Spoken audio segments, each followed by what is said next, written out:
Thank you very much.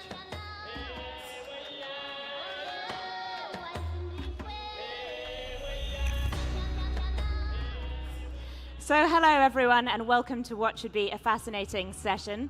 It's fantastic to be here with such distinguished panelists. I wonder if we could start with a few introductions. Could you both tell us a little bit about what it is you do and what your roles involve? Wendy? Right. Hello, everybody. It's nice to be here. So I'm Wendy Yu. I'm CEO and founder of Yu Capital. It's an investment funding company that focuses investments on fashion and technology. So we have invested in the companies like Chinese equivalent of Uber, which is Didi Chuxing, and Chinese equivalent of Airbnb, which is called Tujia.com. But also I'm deeply passionate about the fashion industry. So I have invested in a brand like America Transu and Bottle Top, and also e-commerce fashion tech platforms like Fashion Concierge. And currently, we are restructuring our company from Yu Capital to Yu Holdings. So it's apart from the investment side, we are also doing culture and fashion collaborations. And also, my vision is to connect investments with philanthropy and innovation and creativity between China and the world. Fantastic. And thank you so much for having me here. Thank you. Yeah, so my name is Ulric Jerome. I'm the CEO of MatchesFashion.com. We are a global luxury online retailer and also in store. So we operate as a commerce business in luxury. We're about 30 years old business. We're absolutely not a startup, but we transformed the business into an e-commerce business. But I'm sure we'll talk about this one. But yeah. So, as we've said, our focus is e-commerce within high fashion and luxury. It's often said that these sectors were very slow to wake up to the benefits of e-commerce. Do you think that's a fair characterization? Ulric, let's start with you, because as you said, straddling both online and offline, you must have quite an insight into this. Well, in terms of the shift to e-commerce? Well, how slow the industry's been. Is it fair to describe it as such? So the luxury industry has been one of the slowest industry to go online, and up to a point that I always say it. I find it to be a bit unacceptable because when you go against what customer wants, you start to have an issue. And now things are moving quite faster, and brands understand the opportunity of going online. So the digital opportunity is massive. But when you think of it, only still 8% of the luxury market is done online. And 3-4 years ago, it was only 2%. Where if you look at mainstream apparel, it's already 20% that is done online. If you look at travel, it's 60% and so forth. So the opportunity is massive and the customer is there. The luxury customer travels all the time, highly connected. On average, they have 3 different devices, and they really want to shop online. So I think we are now in a perfect timing when it comes to exploit the opportunity of luxury and online. And you mentioned just then that it's changing. I mean, how are you seeing that change manifest itself? I'd like to hear both of your views on this, Ulric and then Wendy. Yeah, I mean, I think, look at it. I have one word. From the customer point of view, the customer now have no barrier to buy online high price point items. If you look at MatchesFashion.com, on the biggest ever transaction that we had, was on the app. We took an order of £94,000, wow. Which was 120 units on one single order, which is a great stress test for the app. And I think it's a good example. It really shows that customers are really embracing technology and luxury through the opportunity of digital. And Wendy, how are you seeing things change? Well, I think it has changed very dramatically over the past few years. As from customer perspective, I think the customer experience and the user experience has become extremely important. And also, I think as a working woman myself, I have like shopping online has become part of my lifestyle rather than going to the retailing store itself. And also, I have the dedicated personal shopper at the night and also at Matches, so they can send everything as consignment. I try it at home. I pick the things I like, so it's super efficient.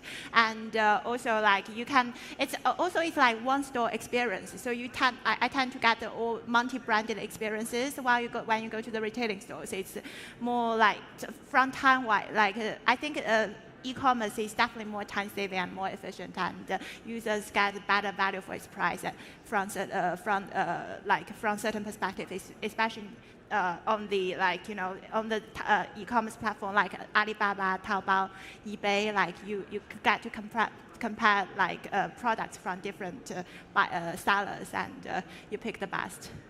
So as this sort of ease with using e-commerce by making luxury purchases grows, yes. How important is it to offer a kind of 360 experience? Ulric, I know you have a very high quality editorial offering. Do you see that as an intrinsic part of the luxury presence online? Yeah, I mean, totally.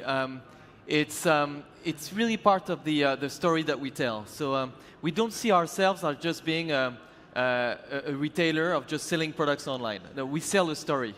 And it's about storytelling all of the brands and products that we select. So we're extremely well curated. But when we say we're well curated, we're not just well curated on the product and the brand that we select, we're well curated on the content as well. So if you go on the site, half of the site is content generated.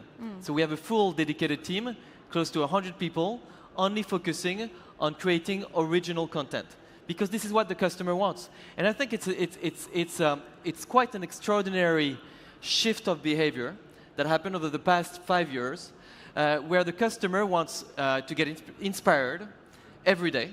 They want to see new products, new content every day. And you need to excite that customer.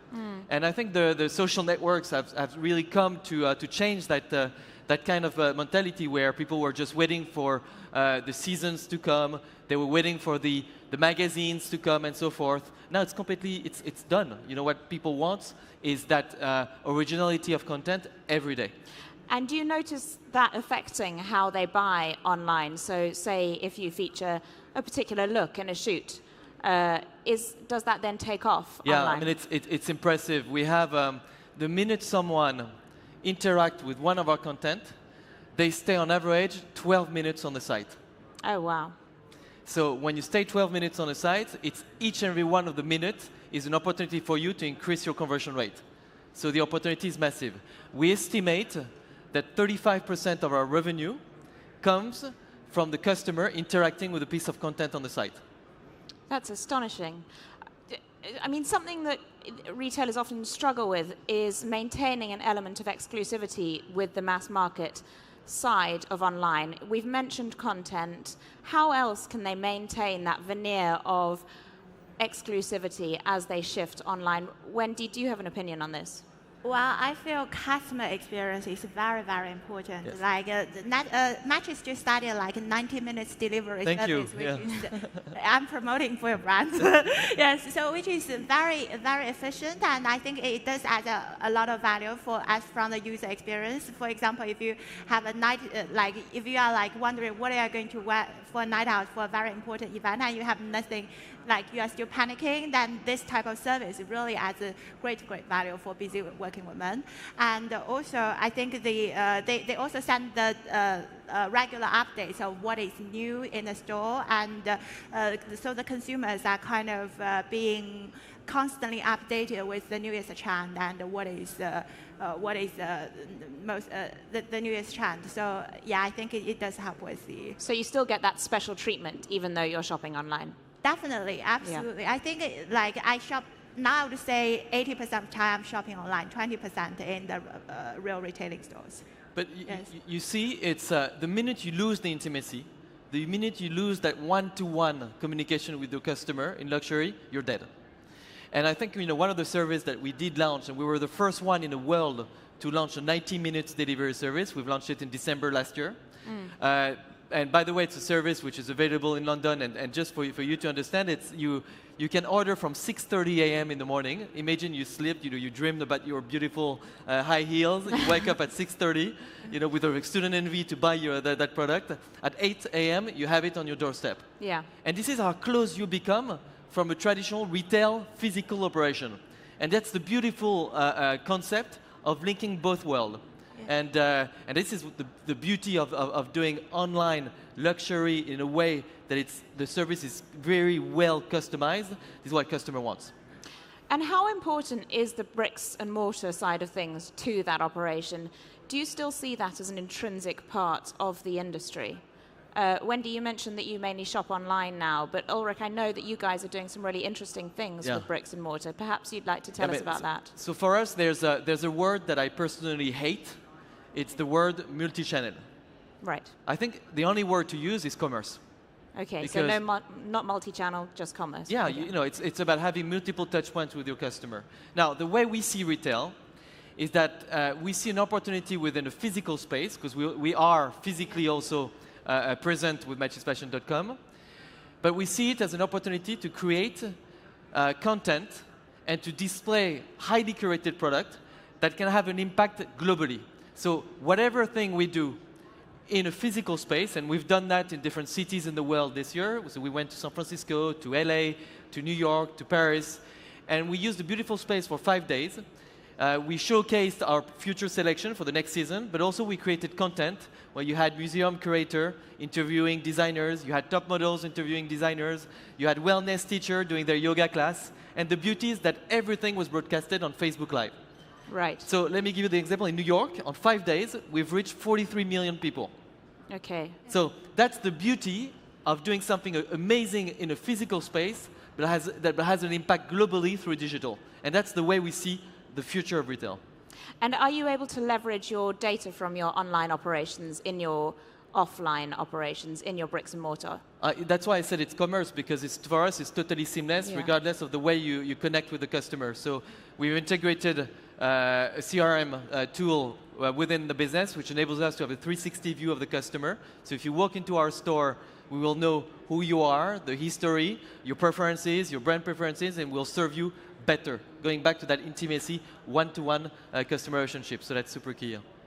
So something I'd like to ask you both about is social media. Obviously, influencers have had a huge role in the industry recently, you know, initially being embraced by younger labels, but now increasingly by more established brands. Do you see that continuing to be important? Wendy, what's your view? Yes, I feel that with the digital age, the influencers has played a very important role. Also, that because they are real people, they are normal people. They are not just like models and celebrities, and people could find a kind of relevance in what they wear. And also, I feel influencers from all over the world, they represent different regions so well, and they understand the local market. So I think that it's great to see them working very closely with the retailing stores and to be very involved. Yeah, me personally, I love using social media especially to discover fashion and to share the great things I see at the shows. Also the great fashion items, and also I find great inspirations on the social media as well. Yes. Yeah, I mean, look, it depends what's the definition of influencer. For us, an influencer is every one of us. Right. Every one of us. Yeah. And because it's the accumulation of every one of the followers of everyone in that room that makes it, you know, an influential crowd. So the minute you think about this, the impact is just massive. So what we did on the site, for instance, is that we created a section called the Style Social, where we gave the power to the influencer, to the individual, to the customer. So you take a picture of yourself with the beautiful product that you bought. It's uploaded directly on Matches Fashion. Right. And you have the opportunity directly from the post to buy the product. We recognize the product, to buy the product directly from the post.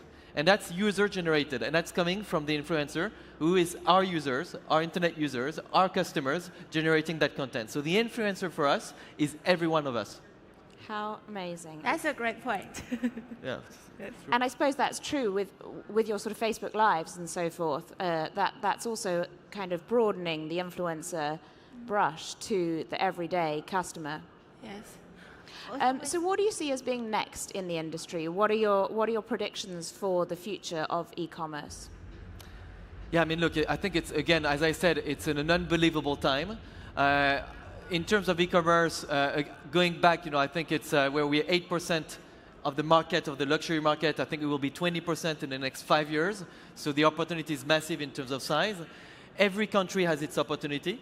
So we talked a bit in the backstage in terms of saying, you know, which emerging market, but for us, every market is an emerging market, and that's just the reality of it. So there's a massive opportunity. Now, what do I believe? I believe that e-commerce is going to be very big in luxury because brands understand that it's very complementary to their own monobrand strategy. So for instance, they see us as a marketing extension of their own marketing. Right. And that's just the beginning of it. And for us, we don't necessarily see just our business to be an e-commerce business. We see our business to be a luxury destination. So I think it's that momentum of having a one-to-one conversation with that luxury customer. And Wendy, as an investor, I mean, Yes. what trends are you seeing in startups in this space? Well, I tend to invest in the companies that has really strong DNA and a great creative vision, but then also I love the company with great disruptive technology and has got potential to be the future market leader. So I have invested in ASAP 54, like it's one of my very first of investments, but I feel the company has evolved to fashion concierge. So I feel it's very important for the company because the digital age, everything is changing very fast. So the company has to be really evolved with the changes and to really know who their target audience are and constantly creating unique values and for their customers and constantly evolve and grow with their customers and creating the value. Well, that brings me very nicely to my final question, because I can see on the big clock here that we're running out of time. We've got a lot of entrepreneurs here today. If you could give one piece of advice to upcoming startups and entrepreneurs in this space, what would it be? In the luxury space? In the luxury space.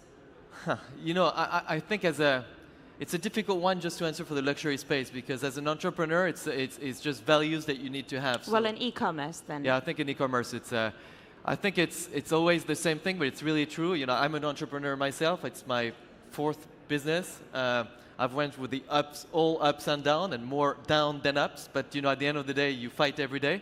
So it's about perseverance. It's really about believing of the thing that you do. But most importantly, never think about the financial outcome.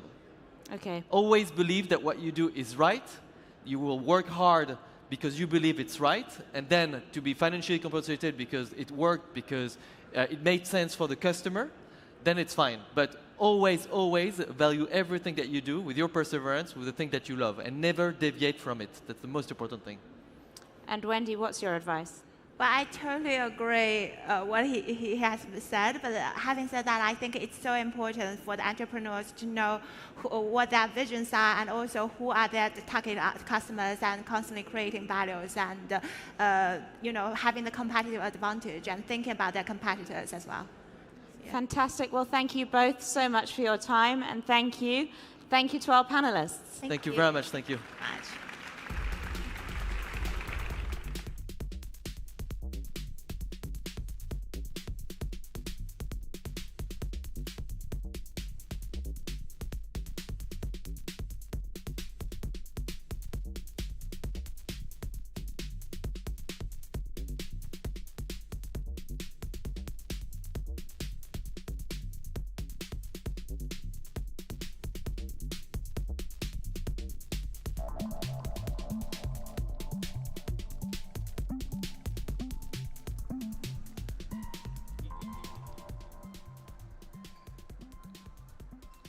Thank you so much for that fascinating talk. And so, ladies and gentlemen, this brings us right to the end of an incredible modem on this 3rd day here at Web Summit.